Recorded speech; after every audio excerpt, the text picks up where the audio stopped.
발전할 말씀. 아멘. 자, 양심의 발을 얹고 술 취해 보신 분? 저는 술 취해 봤습니다. 여러분도 술 취해 보신 분들이 꽤 계실 겁니다. 술 취하면 어떻게 되죠? 술이 내 생각을 지배하고 정신을 지배합니다. 그리고 뿐만 아니라 내 몸도 술이 나를 지배하죠. 1차적으로 이 말씀은 그 말씀을 하고 있는 겁니다. 술이 나를 지배하듯이 성령께서, 즉 하나님께서 나를 지배하도록 해라. 여러분 주변에 진짜 술에 취해서 늘 사는 사람들 있죠, 그죠? 그 사람이 정말 술에 취해서 늘 인생을 사는 것처럼 우리 중에도요, 성령에 취해서 늘 사는 사람들이 있습니다. 우리 공동체에도 그런 분들이 몇 계시죠? 그죠? 저는 알고 있습니다. 이것이 불가능한 일이 아니고 이것이 가능한 일입니다. 그런데 술 취하는 것은 내 정신이 없어지지만 성령에 취하시면 내 정신은 똑바로 있습니다. 그러면서 성령께서 나를 인도해 주시는 대로, 이끌어 주시는 대로 그렇게 살아가게 돼 있어요. 그래서 성경은 우리에게 말씀하시기를 술 취하지 말고 성령에 취해라, 이렇게 말씀하는 겁니다. 이것은 또한 어떤 의미냐면 좀 은유적인 표현이기도 합니다.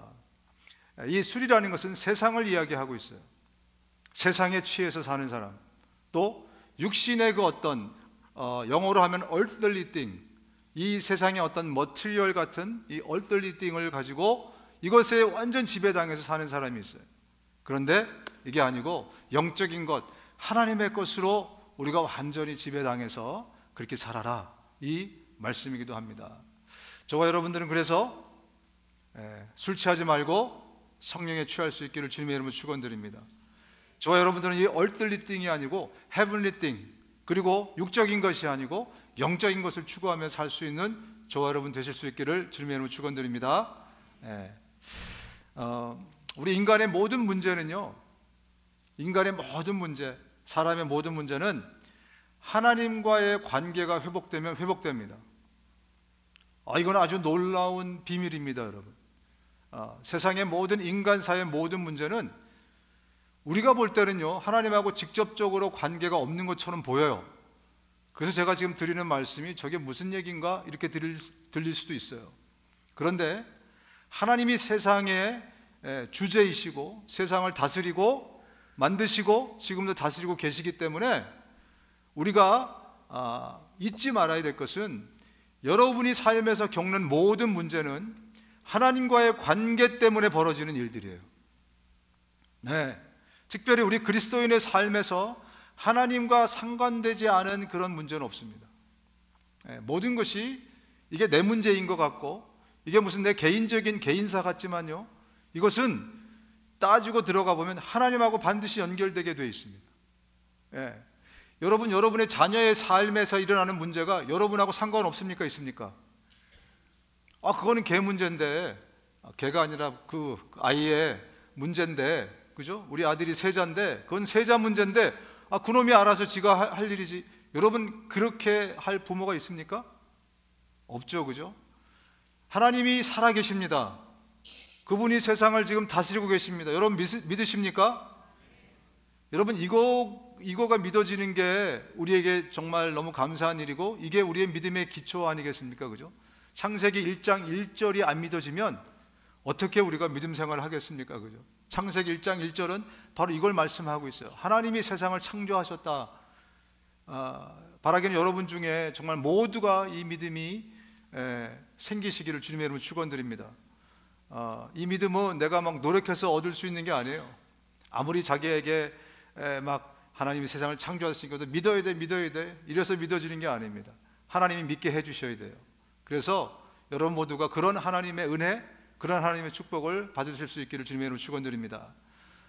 대부분의 여기 계신 분들을, 저를 비롯해서 우리는 그것을 믿지 않습니까?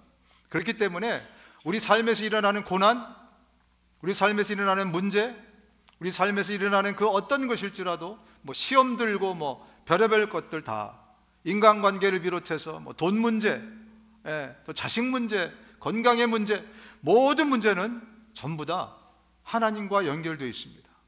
그래서 하나님과의 관계가 해결이 되면 그 문제도 해결이 된다는 거예요.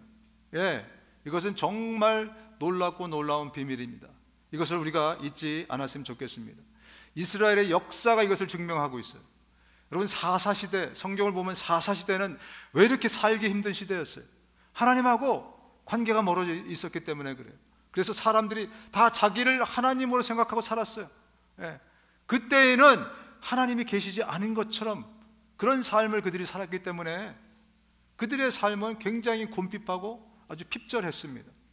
다윗이 다스릴 때는 왜 이렇게 그냥 모든 게 다 잘 되고 정말 태평한 그런 세월을 그들이 살 수 있었습니까? 하나님과의 관계가 돈독했기 때문에 그래요. 예. 그리고 성경에 나오는 인물들을 보십시오. 그들의 삶의 면면들이 다 이것을 증명해 주고 있어요. 누구든지 보면 개인적인 문제 같은데 알고 보면 하나님과 하고 문제가 생겨서 그 문제가 일어나는 거예요. 근데 이 문제를 절대 풀 수 없을 것 같은 세상적인 문제라고 생각이 됐는데 하나님과의 관계가 돈독하게 되니까 이 문제가 전화위복이 됩니다. 여러분, 이게 정말 너무나 놀라운 신비 아니겠습니까? 여러분, 우리의 삶에서 절대로 이것을 잊지 마시기 바랍니다. 왜냐? 하나님은 인격이시고 사람처럼 인격이시고 지정의가 있으시고 살아계신 하나님이시면서 저와 여러분의 삶에 정말 밀착되어서 나와 함께 살아가신 하나님이시기 때문에 그래요. 여러분이 지금 생각하는 하나님은 우리가 막 기도하면 저 위에서 팔짱 끼고 계시다가 그 다음에 내가 막 열심히 기도하니까 그때 야, 그럼 내가 기도 응답해 줄게, 말게, 이런 하나님을 알고 계십니까? 여러분, 그렇지 않습니다. 하나님은요, 지금 이 자리에 우리와 함께 계시고 성령으로 우리 안에 지금 계세요. 하나님은 우리가 화장실에 앉아있든지 예배당에 앉아있든지 동일하게 똑같이 살아서 그 인격체로 우리와 함께 하고 계세요. 여러분, 그렇기 때문에 우리는 하나님 없는 순간이 한순간도 없습니다. 그리고 주님은 나보다도 부지런하세요. 내가 기도하기 전에 이미 알고 계십니다. 그러나 내가 기도하기를 바라고 계시죠. 왜냐하면 그것을 통해서 하나님이 일하시겠다고 법을 정하셨기 때문에 그래요. 천사를 통해서 일하시는 것도 아니고 하나님이 스스로 일하는 것도 아니고 나는 내가 너희들을 나의 형상을 따라서 만들었으니까 앞으로 내 모든 일은 너희들과 함께 할 거야. 그리고 첫 시작은 너희들이 기도할 때부터 할게. 내가 너희들의 기도를 통해서 일할게. 능력은 나한테 있어. 근데 기도는 너한테 있어. 그걸 말씀해 주셨기 때문에 저와 여러분들이 부지런히 기도하는 겁니다. 여러분이 그래서 기도의 능력을 믿으십니까? 예. 그래서 내가 얼굴이 안 보이고 뭐 누군지도 몰라요. 그런데 그 사람을 위해서 기도 부탁했을 때 내가 기도할 수 있는 이유는 내 기도를 하나님이 보시고 얼굴도 성도 모르는 사람에게 역사하시기 때문에 그래요. 예, 정말 이 능력을 여러분들이 믿으신다면 우리가 기도를 쉬는 죄를 범할 수 없게 되죠. 예, 사무엘이 얘기했던 것처럼 그냥 단순히 기도하는 것을 내가 쉬는 것을 뭐 범할 수 없겠다 이게 아니고 기도를 쉬는 죄를 내가 범하지 않겠다. 예, 그 정도로 그는 기도에 대한 강력한 능력을 믿었습니다. 강력하게 믿었습니다. 저와 여러분들이 그래서 계속 정말 기도의 사람이 됐으면 좋겠습니다. 여러분, 오늘 본문을 들어가서 보면 19절에 이렇게 말씀합니다. 그날 곧 주간의 첫날 저녁에 제자들은 유대 사람들이 무서워서 문을 모두 닫아 걸고 있었다. 그때 예수께서 와서 그들 가운데로 들어서셔서 너희에게 평화가 있기를 하고 인사말을 하셨다. 지금 부활하신 날, 오늘 새벽에 예수님이 부활하셨습니다. 그리고 지금 오늘 본문의 배경은 밤이에요. 근데 예수님이 밤에 지금 제자들끼리 모여 있는 곳에 나타나셨어요. 원래 예수님이 지난주에 다룬 것처럼 예수님이 어디서 제자들을 만나기로 했죠? 부활하시면 저 갈릴리에서 만나기로 하셨거든요. 근데 뭐 아무리 이 여자들을 통해서 내가 부활했다, 그리고 또 엠마오로 가는 제자들을 불러서 또 보내면서 내가 부활했다, 그 다음에 무덤에 들어가서 그 세마포를 확인하고 별의별 과정을 다 거쳤어도 지금까지 제자들은 그날 저녁까지도 예수님이 부활했다는 사실을 믿지를 못했어요. 믿지를 않았어요. 그래서 예수님이 갈릴리로 갈 수 없었습니다. 가서 기다려봤자 제자들이 안 올 것 뻔한데, 그죠? 그래서 예수님이 직접 그들이 모여있는 곳을 찾아가신 겁니다. 근데 오늘 본문을 보니까 그들이 문을 걸어 잠궜어요. 왜 걸어 잠갔을까요? 무서운 거죠. 지금 자기들도 붙잡히면 예수님처럼 그렇게 될까 봐 무서운 거죠. 그리고 또 한 가지, 부활을 믿지 못하기 때문에 문을 걸어 잠그고 자기들끼리 이렇게 숨어 있다는 것 자체가 부활을 믿지 못하는 증거 아니겠습니까? 그런데 말입니다, 이보다 더 중요한 이유가 있습니다. 그 중요한 이유가 뭘까? 지금 문을 걸어 잠그고 있는데 여기에 예수님이 나타나셨어요. 이게 보다 더 중요한 이유입니다. 무슨 얘기냐? 예수님은 지금 문으로 들어오셨습니까? 그렇지 않습니까? 문을 걸어 잠그고 있는데 예수님이 여기에 나타나셨어요. 그렇다고 창문을 통해서 들어오셨겠습니까? 예수님은 지금 부활체를 입으셨어요. 이게 더 중요한 사실입니다. 이것을 강조하기 위해서 오늘 요한은 이것을 쓴 것입니다. 지금 문을 걸어 잠그고 있는데 바로 예수님이 그들에게 나타나셨다. 왜? 이제 예수님은 이 땅에 우리 같은 썩으면 흙으로 돌아갈 이 육체가 아니라 영혼의 몸, 신령한 몸, 부활체를 예수님이 처음으로 입으셨고, 그리고 저와 여러분은 예수님을 따라서 이 부활체를 입게 될 것이다 라는 말씀을 오늘 사실은 이 성경에서 강조하고 있는 것입니다. 여러분, 저와 여러분들은 이 육체가 우리의 수명이 다해서 관 속에 들어가게 되면 이 육체는 다 썩어서 없어지고 흙으로 돌아가게 될 것입니다. 하나님이, 살아계신 하나님이 그의 말씀인 성경을 통해서 우리에게 하신 약속은 우리 모두는 그때에, 예수님이 이 땅에 오실 때에 예수님이 지금 입으셨던 부활체, 신령한 몸, 영적인 몸을 우리가 입고 영원한 삶을 살게 될 것이다, 이렇게 우리에게 말씀하고 있습니다. 그래서 여러분, 저와 여러분의 본 게임은 바로 이 육체의 게임이 아니에요. 이것은 진짜 내가 아닙니다. 진짜 나는 영원한 몸, 신령한 몸을 입게 될 것입니다. 그 몸이 진짜 나의 몸이에요. 고린도에는 그 신령한 몸에 대해서 이렇게 설명하고 있습니다. 우리 고린도서 15장 같이 한번 읽어보겠습니다. 시작. 죽은 사람들의 부활도 이와 같습니다. 몸은 굳히면 썩지만 썩지 않을 것으로 다시 살아납니다. 육체의 몸으로 묻히지만 영의 몸으로 다시 살아납니다. 육체의 몸이 있으면 영의 몸도 있는 것입니다. 육체의 몸이 있으면 우리의 본질인 영혼의 몸도 있다는 겁니다. 따라서 우리의 소망은, 우리의 믿음은 이 세상의 이 고깃덩어리의 행복이 아니고, 우리 진짜 행복은 진짜 나의 몸인 그 영적인 몸의 행복, 그것이 우리의 소망이라는 거예요. 그것이 우리의 소망이라면 그 행복을 준비하면서 사는 것이 지혜가 아니겠습니까, 여러분? 그런데 많은 사람들이 예수를 믿으면서도 그 신령한 몸을 입을 것에 대한 소망이 확실하지 않으니까, 믿음이 확실하지 않으니까 지금도 이 고깃덩어리의 행복을 위해서 우리가 투자하고 살아가고 있습니다. 뭐든지 하면 꼭 결론은 이 육체의 행복이에요.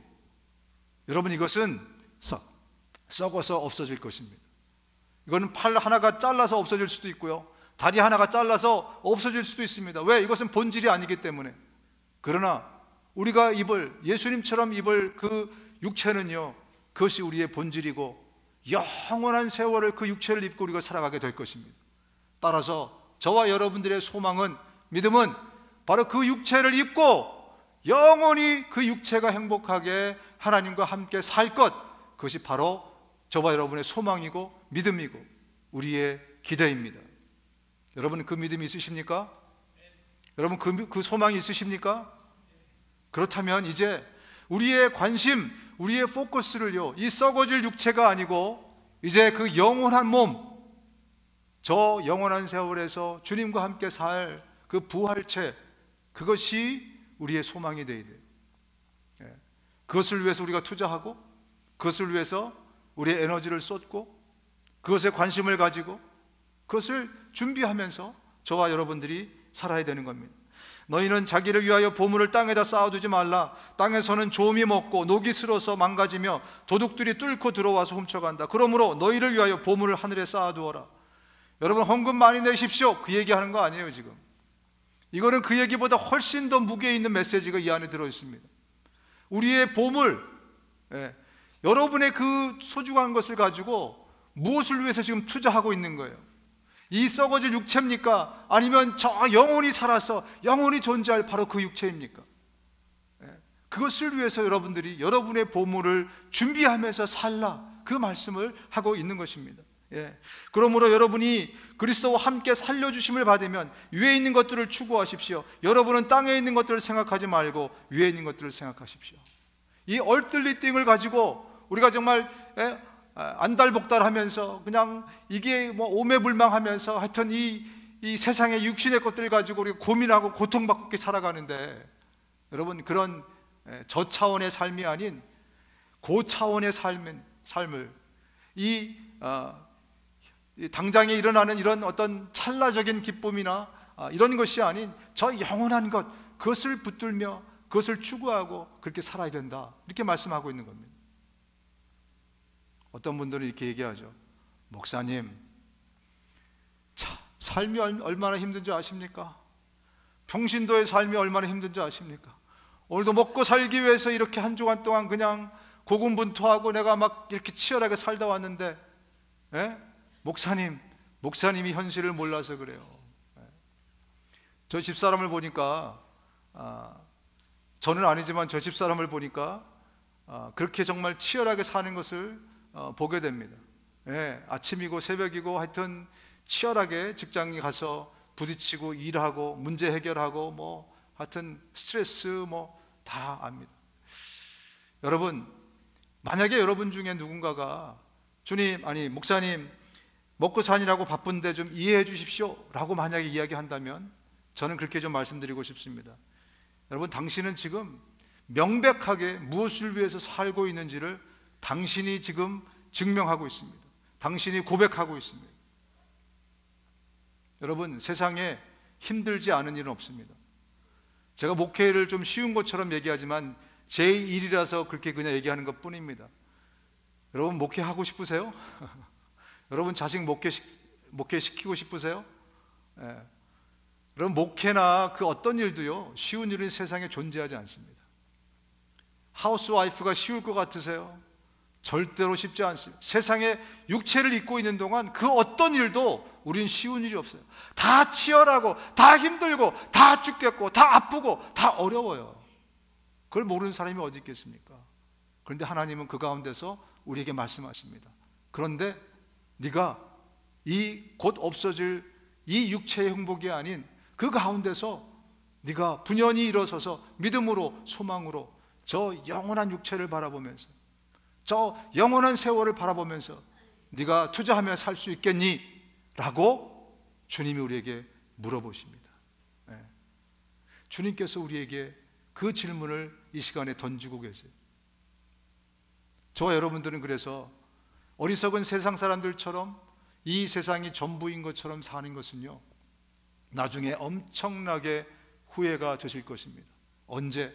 바로 죽음을 앞두고, 얼마 전에는 죽음을 얼마 앞둔 그 시간에는 우리 모두가 후회하게 될 것입니다. 여러분은 세상이나 세상에 있는 것들을 사랑하지 마십시오. 누가 세상을 사랑하면 그 사람 속에는 하늘 아버지에 대한 사랑이 없습니다. 이 세상도 사라지고 세상의 욕망도 사라지지만 하나님의 뜻을 행하는 사람은 영원히 남습니다. 영원히 남을 것, 위의 것, 바로 그것을 소망하면서 그것을 붙들고 믿음으로 살아가라 라는 말씀입니다. 어떤 분들은 구원받았다고 믿음 생활에 할 일을 다 한 것처럼 생각하는 분들이 계세요. 너무 중요한 거죠, 구원받았다는 거. 여러분, 대학에 들어가는 것을 우리 대한민국 사람이라면 다 소망했을 거예요, 그죠? 나나 자식들이나 좋은 대학 들어가고, 좋은 대학도 들어가면 좋은 대학 들어갔다고 막 자랑하고 나오고. 여러분, 대학에 들어가는 것이 굉장히 정말 중요한 일이지만 들어가서 공부를 안 하면 어떻게 됩니까? 대학에 들어가는 것과 들어가서 열심히 공부하는 대학생이 되는 것은 되게 비슷한 건데 굉장히 달라요. 여러분, 이해가 되십니까? 우리가 구원받은 것과 우리가 정말 구원받은 자답게 열심히 사는 것은 굉장히 비슷한데 다릅니다. 대학에 들어갔는데 공부를 안 하면 가짜 대학생이라고 불러요. 아우, 쟤는 가짜 대학생이 날라리야. 쟤는 가짜 대학생. 여러분 자녀들이 대학에 들어갔는데 그 정말 열망하던 곳에 들어갔는데 들어가서 공부를 하나도 안 해. 예. 가짜 대학생이라 그러죠. 우리의 믿음 생활도 마찬가지입니다. 우리의 믿음 생활도 천국에 대한 소망과 준비 없이 천국에 들어가는 어떤 구원받은 이 서티피켓만 우리가 받았다, 그리고 천국 들어갈 준비를 전혀 안 하고 살아간다면 우리는 가짜 대학생하고 똑같은 거예요. 가짜 믿음입니다. 허울뿐인, 명분뿐인 그런 믿음 생활인 거죠. 우리 공동체는 그런 허수가 생겨나지 않기를 주님의 이름으로 축원드립니다. 명목상으로만 그리스도인이 아닌 정말 저와 여러분들은 우리의 삶에서 제대로 천국을 준비하고 구원받은 자답게 살아가는 저와 여러분 모두가 되었으면 좋겠습니다. 여러분, 천국은요, 그래서 그냥 가야 되기 때문에 가는 것이 아니에요. 죽으면 초이스가 둘밖에 없잖아요. 천국 아니면 지옥. 그러니까 내가 또 죽었으니 천국을 가야지, 이래서 할 수 없이 가는 곳이나 아니면 어쩔 수 없이 가는 곳이 아닙니다. 천국은 준비해서 가는 곳입니다. 아멘. 그동안 우리는 천국 가는 것이 너무 중요했기 때문에 이것만 막 너무 강조했어요. 지난 수십 년 동안 천국 가야 됩니다, 천국이 있습니다, 지옥이 아니라 천국 가야 됩니다. 그러다 보니까 천국 가는 준비에 대해서는 잘 준비를 못하고, 그러다 보니까 죽을 때가 가까우니까 너무 두려운 거예요. 내가 무슨 준비를 했나? 내가 어떻게 또 천국 들어갈 수 있겠나? 이래가지고 여러 가지 고민에 빠집니다. 왜? 천국은 그냥 들어가는 곳이 아니고 준비해서 가는 곳이라는 것을 우리가 배우지 못했기 때문에 그래요. 여러분에게 분명히 나눕니다. 천국은 준비해서 가는 곳입니다. 어쩔 수 없이 때가 돼서 가는 곳이 아니라 준비했다가 들어가는 곳, 그곳이 바로 천국입니다. 여러분, 구원은 받았지만 아직까지 천국에 대한 소망을 가지고 준비하면서 살지 못했던 분들이 계시다면 오늘 이 아침에 우리 이것부터 합시다. 이게 뭐냐면 하나님과의 관계의 친밀함이에요. 여러분, 하나님과의 친숙함, 친근함, 정겨움, 주님과 더, 주님의 마음을 내가 더 알게 되고 주님께 더 가까이 가게 되고 주님을 더 사랑하게 되는 그 일부터 저와 여러분들이 시작을 해야 됩니다. 여러분, 친구 사이에, 아주 친한 친구 사이에 마음의 거리가 있습니까? 없습니까? 한때 굉장히 친했어요. 그러면 야, 쟤는 나랑 정말 굉장히 가까운 것 같아. 마음의 거리, 보이지 않지만 마음의 거리가 있죠. 그죠? 친구로는 잘 이해가 안 됩니까? 부부 사이. 여러분, 예전에 그 처음에 뜨겁게 우리가 사랑했을 때 그 마음의 거리가 어땠습니까? 그죠? 내 안에 너 있다 막 이러면서 그죠? 그러면서 이 마음의 거리가 없었잖아요. 그죠? 너무나 가까운 우리 관계였어요. 근데 10년 살고 20년 살다 보니까 얘가 남인지 남이 얘인지 막 그러면서 마음의 거리가 멀어지죠. 그죠? 아니에요? 할렐루야. 사모님 박수 한번 드려야 되겠네. 우리의 마음의 거리를, 사람의 마음의 거리라는 것은요, 있어요. 그래서 가깝기도 하고 멀어지기도 하고 그렇습니다. 여러분, 하나님과 여러분의 사이에 마음의 거리는 어떻습니까? 여러분, 생각이나 해보셨습니까? 하나님은 늘 은혜의 하나님이고 긍휼의 하나님이니까 내가 뭘 하든지 괜찮아. 그래서 하나님은 늘 나랑 가까이 있다고 생각하면서 사셨습니까? 여러분, 하나님이 이렇게 얘기하십니다. 나는 내가 너를 얼마나 사랑하는지, 나는 정말 얼마나 너와 정말 가까이 지내고 싶고 너랑 늘 너의 베스트 프렌드가 되고 너의 배우자보다 더 가까워, 너의 자식보다 내가 더 가깝게 그렇게 살기를 원한다. 우리 지지난주에 그 말씀을 나누지 않았습니까? 하나님은 세상의 그 어떤 것보다도 사랑받기를, 나에게 사랑받기를 원하신다. 내 자식도 내 자신마저도 더 사랑해서는 안 된다. 그것이 우상이다. 우리가 함께 말씀을 나누지 않았습니까? 그렇다면 주님이 나의 베스트 프렌드가 되어야 되고 주님이 나랑 가장 가까운 사이가 되어야 됩니다. 여러분, 지금 하나님과의 마음의 거리를 한번 생각해 보시면 정말 가까운 사이입니까? 주님은 예수 그리스도를 통해서 십자가에 죽이시면서 내가 이만큼 너를 사랑해 이렇게 보여주시고 주님이 말씀하십니다. 이제 네 차례야. 이제 네 차례야. 네가 가까이 올 차례야. 우리는 그렇죠. 주님은 사랑의 하나님이고 은혜의 하나님이고 긍휼의 하나님이고 막 그러니까 늘 주님은 나랑 가까워 그렇게 착각하고 있는데요, 주님은 말씀하십니다. 너 누구니?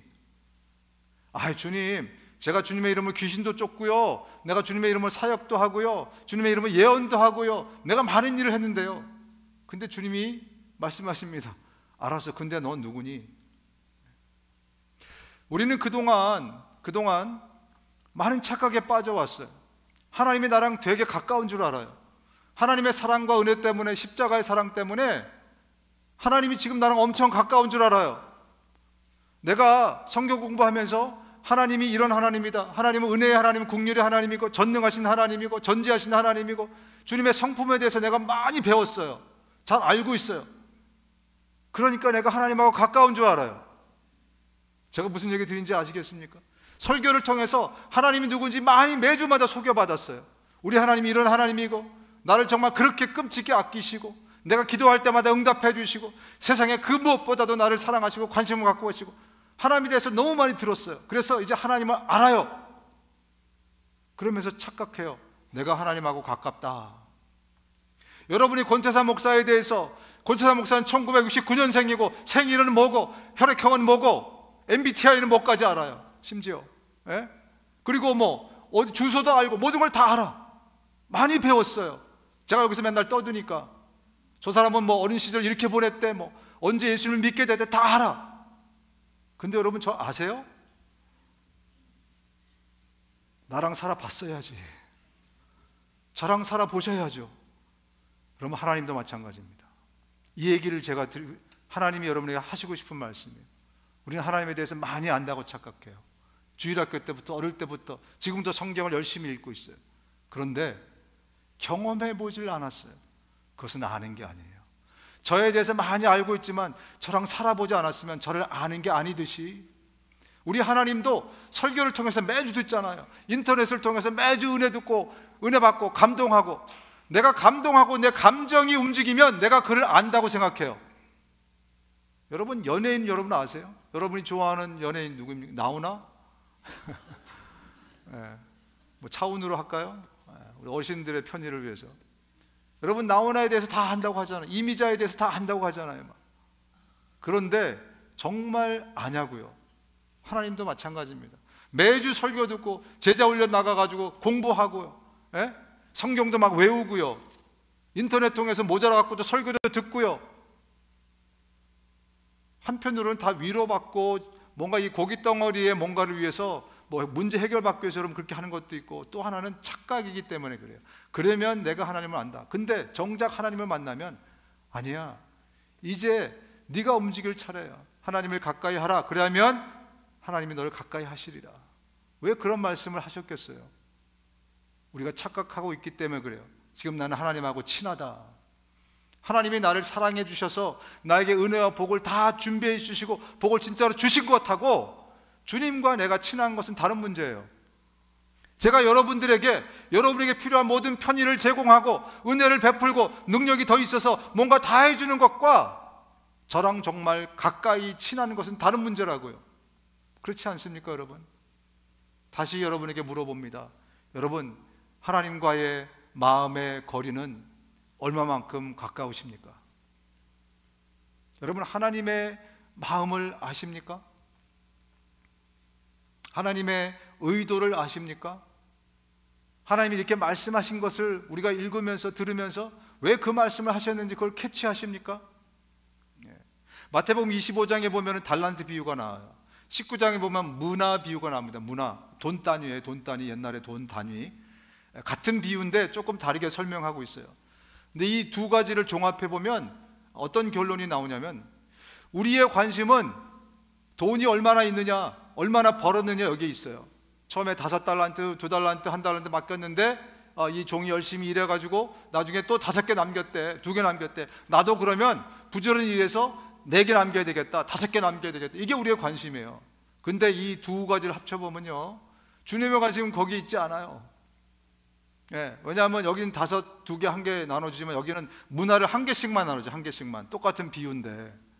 그래서 이것을 종합해보면 주님의 관심은 거기 있는 게 아니고, 우리가 뭐 상 받고 부자 되고 거기 있는 게 아니고, 네가 나와 얼마나 가까우냐, 거기에 있더라고요. 예. 이 한 달란트 받은 사람, 또 한 문화 받았는데 땅에 묻은 사람, 이 같은 사람이거든요. 사실 이 사람은 주님의 마음, 주님의 의도, 주님의 생각에 전혀 관심 없어요. 그래서 이렇게 얘기합니다. 주인님은 야무진 분이라서 맡기지 않은 것을 찾아가시고 심지 않은 것을 거두심으로 나는 주인님을 무서워하여 이렇게 하였습니다. 그러니까 주인님이 뭐라 그래? 네가 오해했도다. 네가 날 잘 몰라서 그래. 네가 혹시 그 돈을 잃어버렸어도 나는 너한테 책임을 묻지 않으려고 그랬어. 나는 그런 주인이 아니야. 내가 너에게 이 돈을 맡긴 이유는 바로 이거야. 주인이 그에게 말하였다. 착한 종아, 잘했다. 네가 아주 작은 일에 신실하였으니 10고을을 다스리는 권세를 차지하여라. 무슨 얘기냐? 왕권을 가지고 돌아오면, 충성된 자라는 것이 증명이 되면 내가 너와 함께 파트너십을 가지고 나랑 같이 이 나라를 다스리려고 내가 이 돈을 나한테 맡긴 거지. 이거 더 많이 벌어가지고 뭐 네 능력을 입증하고 뭐 그래서 네가 더 부자 되고, 내 관심은 이게 아니었어. 그래서 내가 체크한 것은 네가 얼마만큼 내 마음을 알고 있고 내 의도를 알고 있고 내 생각을 하고 있니, 그거 체크하고 싶은 거였다. 여러분, 우리에게 중요한 것은 바로 그겁니다. 진짜 중요한 것은 사역도 사명도 다 중요해요. 그런데 요즘 하나님이 계속 강조해 주신 것처럼 네가 나 얼마나 사랑하냐, 네가 얼마나 내 마음을 아느냐, 나랑 가까우느냐, 마음의 거리가 가까우냐, 이게 핵심이야. 우리가 착각하지 않았으면 좋겠습니다. 그때 예수께서 와서 그들 가운데로 들어서셔서 너희에게 평화가 있기를 하고 인사말을 했다. 이 평화가 여러분 잘 아시는 그 샬롬, 이건 히브리어고요. 헬라어로는 에이레네라는 겁니다. 에이레네. 지금 여기는 이제 에이레네라고 써 있죠. 너희에게 에이레네를 주노라. 너희에게 에이레네가 있기를, 이렇게 말씀하신 겁니다. 근데 이게 우리 그 한국말로 인사할 때 안녕하십니까, 안녕 하는 말하고 똑같아요. 또 때로 우리가 밥 잡섰어? 뭐 이런 말 하잖아요. 그죠? 진지 드셨습니까? 밥 드셨습니까? 인사말처럼 이 에이레네라는 것은요, 그냥 보통 인사말로 쓰이는 말이에요. 근데 말입니다, 오늘 이 상황에서는 이런 인사말을 쓸만한 상황이 아니라는 것을 우리가 알 수 있습니다. 자, 지금 밤이에요. 문을 걸어 잠궜어요. 두려움에 떨고 있습니다. 그죠? 그리고 자기들끼리 숨어 있는데 잡히면 큰일 나니까 불을 환히 밝히고 있었겠습니까? 그것도 아닐 겁니다. 그죠? 불도 아주 그냥 굉장히 어둡게 해놓고, 그리고 막 자기들끼리 조용조용 막 얘기하고 있고, 집에 혼자 있기는 너무 겁이 나고, 그러니까 모인 거 아니겠어요? 그죠? 부활을 믿어서 모인 게 아닙니다. 예수님이 기다린 것도 아니에요. 모여 있어요. 근데 예수님이 문으로 들어왔다고요? 아니요. 유령처럼 지금 벽을 통과해서 들어왔어요. 그런데 예수님이 안녕! 그럼 여러분 어떻게 되겠어요? 거기 있는 사람이 다 그냥 뒤로 나자빠질 겁니다. 이런 상황이 전에도 한 번 있었어요. 언제 있었냐면 배를 타고 갈 때, 한밤중에 배를 타고 갈 때 폭풍 가운데서 예수님이 제자들에게 걸어 나오셨어요. 그죠? 그러면서 제자들이 유령인 줄 알았더라. 그랬더니 예수님 그때 뭐라고 말씀하십니까? 안심하라, 내니 두려워하지 말라. 이런 인사말을 하셨어야 돼요. 근데 왜 이런 무서운 상황에 갑자기 짠 하듯이 막 샬롬 아니면 에이레네 이러면서 확 나타나셨을까? 이 말씀은 단순한 인사말이 아닙니다. 이 말씀은 이 에이레네 샬롬이라는 것은 평화라는 말씀이지 않습니까? 예수님이 너희에게 평화를 주시겠다는 약속과 선포의 그런 뉘앙스의 인사였어요. 단지 안녕 그 인사가 아니고, 이제 내가 너희에게 평화를 주겠다, 이제 참 평화를 이제부터는 너희가 받아라, 그 의미로 이 말씀을 그때 하신 겁니다. 누가복음 보면은 같은 상황에 이렇게 기록이 되어 있습니다. 예수께서 몸소 그들 가운데 들어서서 말씀하셨다. 너희에게 평화가 있어라. 평화를 선포해 주는 거예요. 그냥 안녕 정도가 아니고, 평화 이게 아니고, 체크하는 게 아니고, 이제는 너에게 평화가 있어라 라고 그들에게 평화를 주듯이 말씀합니다. 그들은 놀라고 무서움에 사로잡혀서 유령을 보고 있는 줄 생각하였다. 왜 이렇게 인사하셨을까? 여러분, 인간에게는요 오직 한 경우에만 참 평화가 주어집니다. 무엇일까요? 오직 인간에게는 딱 한 경우에만 진짜 에이레네, 진짜 샬롬, 진짜 평화가 주어져요. 진짜 안녕이 주어집니다. 어느 경우냐면 하나님과 깨어진 관계가 회복될 때만 인간에게 참 평화가 있어요. 어느 경우라고요? 오직 한 경우, 하나님과 관계가 회복될 때. 우리는 죄 때문에 하나님과의 관계가 깨져 있어요. 모든 사람이 거기서부터 출발한 것입니다. 예수 그리스도의 십자가의 공로를 힘입었기 때문에 관계가 회복된 거지. 그 전에 우리 모든 인간은 다 관계가 깨어진 상태에서 응애하면서 이 세상에 태어나는 거예요. 그래서 오직 한 경우 하나님과 관계가 회복될 때만 진짜 참 평화가 우리에게 주어지는데, 예수님이 사흘 전에 십자가에 못 박히셔 죽으시면서 그 관계를 대신 회복하셨어요. 예수님이 십자가 달리시기 전에 제자들에게 이런 말씀합니다. 평화를 주는데 십자가에 달리시기 전에 이 말씀하죠. 같이 한번 읽어보겠습니다. 시작. 평안을 너희에게 끼치노니 곧 나의 평안을 너희에게 주노라. 내가 너희에게 주는 것은 세상이 주는 것과 같지 아니하니라. 너희는 마음에 근심하지도 말고 두려워하지도 말라. 십자가에 달리시기 전에 내가 평안을 주기로 약속한다 말씀합니다. 그리고 십자가에 달리셔서 그 일을 이루신 다음에 오늘 밤에 나타나셔서 이제 내가 약속했던 평안을 너희에게 줄게. 왜냐하면 내가 십자가를 통해서 깨어진 관계를 내가 회복했어. 이제는 너희가 평화를 누릴 수 있게 되었다. 그 말씀을 하고 있는 겁니다. 여러분, 예수님 말씀하십니다. 내가 주는 평화는 세상 거하고 달라. 세상 거하고 달라. 같은 평화로 우리가 보이잖아요, 그죠? 겉보기에는 비슷해요. 왜 세상에서 말하는 평화는요, 전쟁이 없는 상태를 이야기하는 겁니다. 분쟁이 없는 상태를 이야기하는 거예요. 문제가 해결된 상태를, 갈등과 고민이 없는 상태를 평화라고 불러요. 그러나 예수님이 주시는 평화는 그거하고 다르답니다. 뭐가 다르다는 걸까요?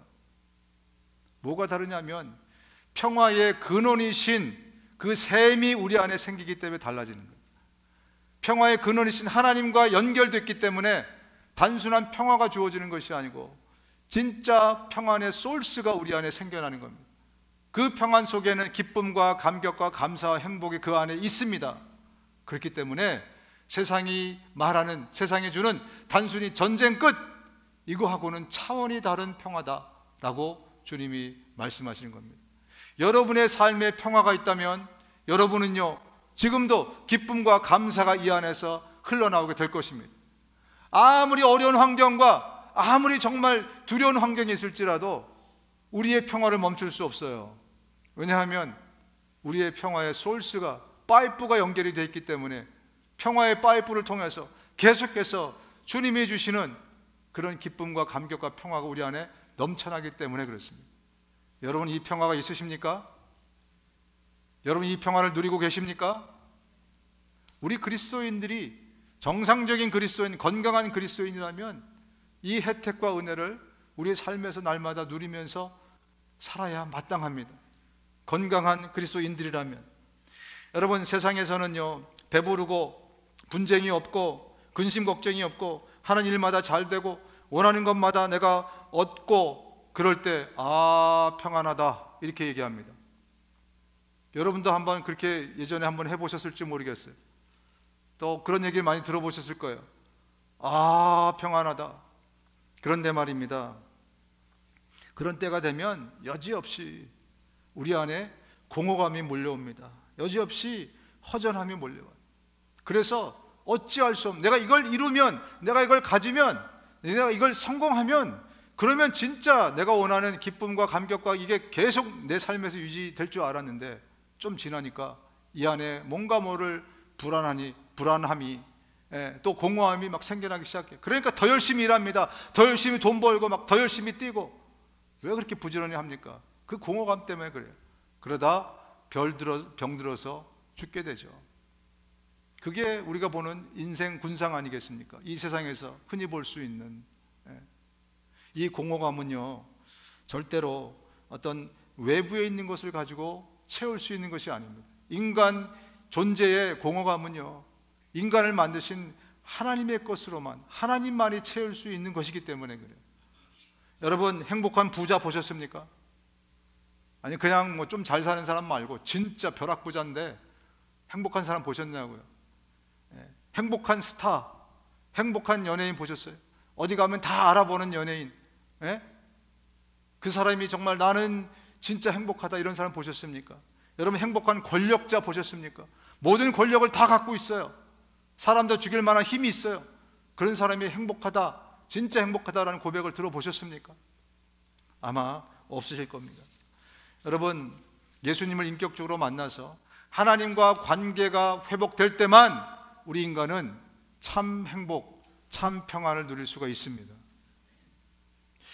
여러분, 아직까지 참 평화가 없다, 내 삶에는 진짜 참 평화가 없다라고 생각되시는 분, 이 문제가 해결되지 않으면 여러분 앞으로도 계속해서 참 평화를 누릴 수 없어요.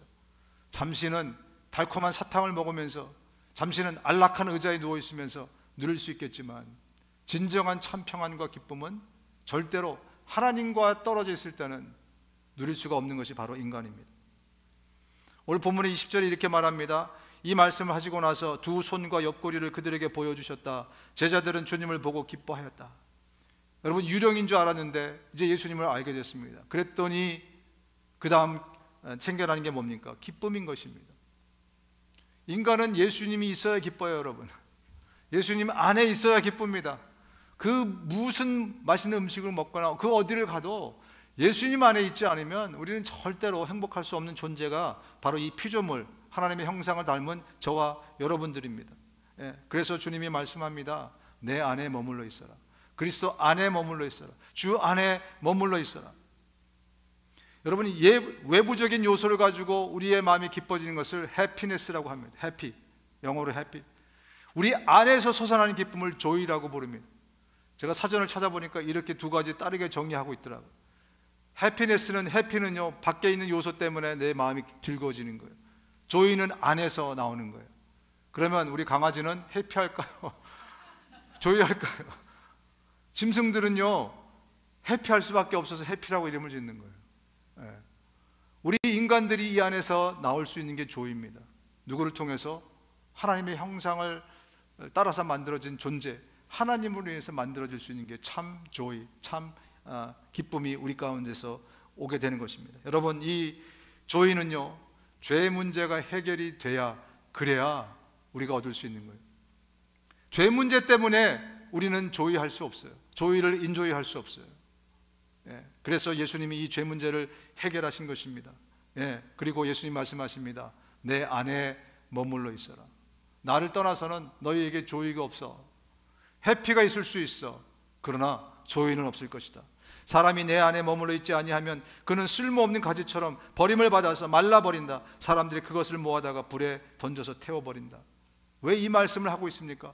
예수님이 나무고 우리는 가지라고 말씀하셨는데, 가지가 나무에서 떨어질 수 있으니까 말하는 거 아니겠어요? 그러니까 떨어져서는 안 된다고 말씀하는 거 아니겠습니까? 뭐 때문에 떨어질까요? 죄 때문에 떨어집니다. 우리는 예수 그리스도를 통해서 죄 문제가 해결됐기 때문에 다시 하나님하고 평화의, 화평의 관계를 갖게 됐어요. 그런데 이것을 깨는 유일한 것이 바로 죄라는 겁니다. 이미 구원받았어도, 구원받은 자로 살면서도 죄를 짓게 되면 하나님과 우리 사이의 평화가 깨지게 돼 있어요. 가지가 나무에서 떨어져 나가게 돼 있어요. 그러면 짓밟히고 말라버리고 죽게 된다. 주님이 경고하는 말씀이지 않습니까? 그런데 이 시대에 우리가 죄를 얼마나 우습게 알고 살아가고 있습니까? 목사님 좀 해피한 얘기 좀 하시죠. 맨날 죄 얘기를 하고 그러면. 여러분, 이 죄는요, 생각보다 심각한 문제입니다.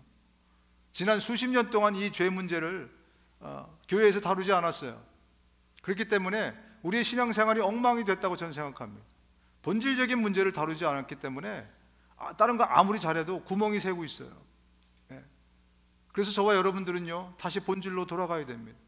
죄가 얼마나 무서운 건지, 죄가 얼마나 더러운 건지, 죄가 얼마나 악한 건지, 이것 때문에 예수가 죽었고 이것 때문에 내가 하나님하고 멀어지는 것이기 때문에, 그래서 우리가 주일날 예배 시간에 몇 주 전부터 회개하는 시간을 집어넣은 거예요.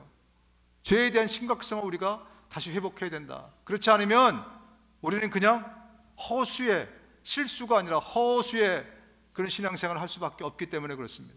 아무리 은혜를 받고 아무리 도전을 받아도 죄지면 말짱 도루묵이에요. 그걸 우리가 알아야 된다는 거죠. 자, 여러분에게 여쭙겠습니다. 어제 비 오는 토요일 날 밖에 나가지도 않고 집에만 하루 종일 갇혀 있었었는데 죄 안 지으신 분 한번 손 들어보세요. 아니, 겉으로 들지 마시고. 우리 금요일 날, 여러분 토요일 날은 혹시 죄 안 지었을 수 있는 분이 계실 수 있을 것 같은데, 금요일 날 죄 안 지으신 분, 인간적인 생각을 품거나 게으르거나 누구를 시기하거나 질투하거나 미워하거나 거짓말하거나 수근수근하거나 뭐 여러 가지 것들, 하나님의 마음을 불편하게 해드리지 않은 분 없죠. 그런데 왜 날마다 회개하고 날마다 회개를 생각하는 것을 이상하게 생각하십니까, 여러분? 그렇잖아요, 그죠? 우리 마음속에서 얼마나 시시때때로 인간적인 마음이 올라오고 우리 육신의 정욕이 나를 끌어당기고 있고, 중력처럼 마귀는, 사자는 우는 사자처럼 나를 언제든지 잡아놓으려고 그렇게 우리에게 시험거리를 던져주고 있고, 그죠? 우리의 죄성이 나를 끌어당기고 있는데, 그래서 우리는 껐딱하면 죄짓고 잠깐 방심하면은 죄짓고, 그렇다면 얼마나 많은 회개가 우리 가운데서 나와야 됩니까? 그런데 여러분, 회개하고 있지 않지 않습니까? 그러면 우리는 하나님과의 관계가 어그러지는 겁니다. 모든 것의 키인 하나님과의 관계가 모든 것의 키인데 거기서부터 문제가 생겨나는 거죠. 근본적인 문제가 우리 가운데서 디텍트가 되고 해결이 돼야 되지 않겠습니까? 제 힘으로는 할 수 없어요. 저도 동의합니다. 그렇기 때문에 성령이 오셨습니다. 그렇기 때문에 하나님이 직접 우리 안에 오셨어요. 성령님은 인격이십니다. 우리처럼 지정의가 있어요. 기분 나빠하기도 하고요, 슬퍼하시기도 하고요. 저와 여러분과 함께 살아가면서 여러분 지난 한 주 동안에 성령님과 얼마나 마음을 좀 나누고 여러분의 생각을 나누고 교제하고 그러면서 사셨습니까? 먹고 사느라고 바빴어요. 여러분이 그만큼 영적인 것이 아닌 육적인 것에, 이 얼들리 바디에 우리의 관심이 집중되어 있기 때문에 그래요. 내 영원한 몸을 우리가 생각하며 살아간다면 우리가 영적인 행위를 하지 않을 수가 없습니다. 오늘 이 아침에 저와 여러분들이 다시 한번 기억했으면 좋겠습니다. 나의 관심이, 나의 에너지가 지금 어디에 쏟아부어지고 있는가? 여러분, 우리의 마음의 평화가 깨진 것은요, 물가가 오르고 경제가 불안하고 직장을 잃고 장사가 안 되고 비즈니스가 안 되고 이래서 마음이 평화가 깨진 게 아니에요. 돈 때문이 아니라 죄 때문입니다. 그래서 제가 설교 제목을 그렇게 지었어요. 돈 때문이 아니고 죄 때문입니다. 우리의 생활의 근간을 다루는 것이 여러분 돈인 줄 알고 계시잖아요, 그죠? 특히 살아계신 하나님을 아버지로 두고 살아가는 우리에게는 돈이 문제가 아닙니다. 죄가 문제예요. 죄가 문제예요. 그래서 이제는 저와 여러분들이 죄에 대해서 이번 주부터 좀 심각하게 생각하시기 바랍니다. 죄된 생각이 딱 들 때 성령님, 나를 도와주십시오. 주님, 용서해 주십시오. 내가 죄짓지 않게 도와주십시오. 그러면서 죄짓지 않는 것이 하나님께 한 걸음 더 나아가는 겁니다. 하나님 사랑하는 것은 하나님의 율법을 지키는 거예요. 말씀을 지키는 것이 곧 나를 사랑하는 것이라고 주님 말씀하지 않았습니까? 그렇다면 가장 근본적인 그 죄짓지 않는 것부터 성령의 도우심으로 우리가 그 일을 해야 돼요. 아무리 은혜 받고 좋은 말씀을 듣고 해서 뭐 합니까? 수요일날 물어보면 다 잊어먹는데, 이번 주 설교 제목이 뭐예요? 그러면 글쎄요. 여러분, 우리의 삶에서 신앙이란, 믿음이란 우리의 삶에서 승부가 나는 거지, 주일날 이 아침에 잠깐 우리의 어떤 경건을 드렸다고 이게 끝이 아니라는 것을 여러분 정말 이제 아셔야 됩니다. 이 시대의 기독교가 알아야 됩니다. 오직 성령으로 충만함을 받으라. 술 취하지 말라. 오직 성령의 충만함을 받으라. 술에 취해서, 세상에 취해서 살아가는 사람들이 절대 다수인 가운데 저와 여러분들은 성령에 취해서 사실 수 있기를 주님의 이름으로 축원드립니다. 죄짓지 않고 정말 주님 사랑하는 길로 주님 성령께서 우리를 인도해 주실 겁니다. 애통하는 자는 복이 있나니 그들이 위로를 받을 것이요. 이 애통, 이 펜데오라는 것은요, 창자가 끊어지는 거예요. 뭐 때문에? 내가 죄졌기 때문에. 내가 요만한 죄를 지었어도 그게 너무나 정말 하나님 앞에서 죄송하고 막 비통하고 애통한, 그게 진짜 살아있는 신앙이고, 여러분, 내가 영적으로 깨어있는 상태입니다. 내가 나도 모르게 자녀들 앞에서 거짓말을 해버렸어. 그냥 습관처럼. 그럴 때 있잖아요, 그죠? 옛날에 그냥 무시하고 넘어갔어요. 근데 이게 아니에요. 막 창자가 끊어지는 고통이 내 가운데 옵니다. 주님, 내가 왜 또 죄를 지었죠? 주님 용서해 주십시오. 다시는 죄지지 않겠습니다. 자복하고 회개하고 우리의 영이 살아나잖아요. 하나님과의 관계가 회복되면요, 그런 일들이 우리 가운데서 일어납니다. 누가 시키지 않는 거예요. 그런데 양심이 정말 깨끗해지고 막 그래서 정말 아무리 작은 죄라도요, 너무 크게 울림이 되는 거예요, 나한테. 그래서 주님 앞에 나가서 정말 애통하는 심정으로, 비통한 심정으로 내가 죄짓지 않게 해달라고, 다시는 죄짓지 않게 해달라고, 그렇게 우리가 기도하는 겁니다. 예수께서 다시 그들에게 말씀하셨다. 너희에게 평화가 있기를 빈다. 아버지께서 나를 보내신 것 같이 나도 너희를 보낸다. 이렇게 말씀하신 다음에 그들에게 숨을 불어넣으시고 말씀하셨다. 성령을 받아라. 너희가 누구의 죄든지 용서해 주면 그 죄가 용서될 것이, 용서해 주지 않으면 그대로 남아 있을 것이다. 우리에게 평화의 전달자가 되라, 이렇게 말씀하십니다. 대신 내가 성령을 너희에게 줄게. 대신 성령을 통해서 능력도 너희에게 줄게, 이렇게 말씀합니다. 그래서 너희가 죄를 용서하면 그 죄가 용서된다, 이렇게 말씀하시는 거예요. 그런데요, 이걸 잘 해석해야 됩니다. 내가 죄 사함의 능력을 갖고 있구나, 그래서 네 죄도 용서됐어, 네 죄도 용서됐어, 이거 하라는 얘기가 아니고, 내가 그 사람에게 복음을 전해주면 그 사람도 복음을 듣고 그 사람의 죄가 용서될 것이기 때문에 너에게 죄 용서의 은혜가, 능력이 있다라고 말씀해 주시는 거예요. 이걸 바꿔 말하면요, 내가 복음을 전해주지 않으면 그 사람은 죄 용서 못 받습니다. 그래서 에스겔에 이런 말씀을 합니다. 같이 한번 읽겠습니다. 에스겔 3장 18절 시작. 네가 그 악인을 깨우쳐 주지 않거나 그 악인에게 말로 타일러서 그가 악한 길을 버리고 떠나 생명이 구원받도록 경고해 주지 않으면 그 악인은 자신의 악한 행실 때문에 죽을 것이지만 그 사람이 죽은 책임은 내가 너에게서 묻겠다. 내가 안전해 주면, 경고해 주지 않으면 내가 너한테 그 책임을 묻겠다는 거예요. 구약에만 있으면 정말 구약에만 써놨으니까 다행이네 그랬는데 신약에도 있습니다. 사람이 해야 할 선한 일이 무엇인지 알면서도 하지 않으면 그것은 그에게 죄가 됩니다. 신구약에 골고루 써 있습니다. 여러분, 저와 여러분들은 하나님의 은혜와 긍휼과 사랑만 볼 게 아니고, 건강한 그리스도인들은요, 책임과 우리의 의무도 봐야 됩니다. 그렇지 않겠습니까? 이제 우리에게 베풀어 주신 그 은혜는 나를 통해서 다른 사람들에게도 전해지기를 주님이 간절히 기다리고 있습니다. 평화의 전달자들이 되시기를 주님의 이름으로 축원드립니다. 눈을 감으시겠습니다. 여러분 가운데